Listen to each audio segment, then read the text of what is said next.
Қарттар үйіне алғашқы барғанымда әжелер мен қариялар бізді күлімсіреп қарсы алып, біздің ән күйімізді тыңдап, өздерінің өмірлерінен әңгімелерін айтып, сырын шертті. Біз оларға көмектесіп, көңілдерін көтеріп жүргенде, мен өзімді осы қоғамға пайдалы адам сезіндім. Оларға қарапайым әңгіме және көңіл бөлу үлкен қуаныш әкелетінін сездім. Олардың батасы мен алғысы менің көңілімді толқытты. Қарттар үйінде мен мейірімділік пен жанашырлықтың шынайы бір мағынасын түсіндім. Біз енді достарымызбен қарттар үйіне үлкейгенде қазір жиі баруға бір-бірімізге сөз бердік. Біз балалар үйіне барған сәтте алдымыздан кішкентай бал-бұл жайнаған бөбектеріміз қарсы алды. Оларға қарап тұрып, өздерінен ата-ананың жылулығы мен мейірімділігі жетіспейтінін байқадым.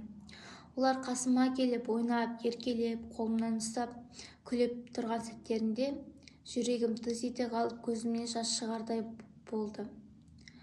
Осы көріністер біраз уақытқа дейін жүрегімнен көз алдымнан кетпеді. Осы оқиғалардан, көріністерден кейін мен ата-анамның барына шүкір етуді, жақсылық жасауға, мейірімді болуға шабыттандым. Біз қамқор шаруасына байланысты Ақтау қаласына жол жүрген болатынбыз. Волонтерлік жұмыстар үшін қарттар үйіне, балалар үйіне және жануарлар үйіне аттандық. Мен алған ойым мен сезімде, сол уақытта қалған әсерімде үлкендерге деген, балаларға деген және жануарларға деген жанашырлығым оянды. Қамқор шаруасы бойымдағы мен жан-дүнием қоршаған ортаға деген мейірбандығымды ашты.